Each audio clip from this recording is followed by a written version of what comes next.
ایک اور پروپیگنڈا ہو رہا ہے پنجاب کے اسکولوں کے حوالے سے کہ سرکاری اسکول پرائیویٹ کیے جا رہے ہیں، لیکن حقیقت یہ نہیں ہے، بلکہ عوام کی بہتری کے لیے کچھ ایسے اقدامات کیے جا رہے ہیں جن سے تبدیلی آئے گی۔ 2023 کی مردم شماری کے مطابق 5 سال سے لے کر 16 سال کے 96 لاکھ بچے اسکول سے باہر ہیں، جس میں 64,43,194 بچے ایسے تھے جو کبھی زندگی میں اسکول گئے ہی نہیں، جبکہ 31,56,970 بچے ایسے تھے جو مختلف وجوہات کی بنا پر اسکول چھوڑ چکے تھے۔ 52,000 سرکاری اسکول اور 4 لاکھ کے قریب ٹیچر رکھنے والے صوبہ پنجاب کے ہزاروں اسکول بنیادی سہولیت سے محروم تھے۔ اس مسئلے کے حل کے لیے حکومت پنجاب نے اسکول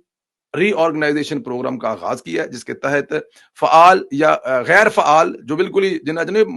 مجھاں تے ٹکے بدے ہوتے ہیں، شاید غیر فعال تو آپ اسی کو کہیں گے نا۔ بہت سارے اسکول آپ کو پتہ ہے جہاں پہ گاؤں کے لوگوں نے یا گاؤں کے چودھری نے جو اسکول کا حال کیا ہوتا ہے، ایسے اسکول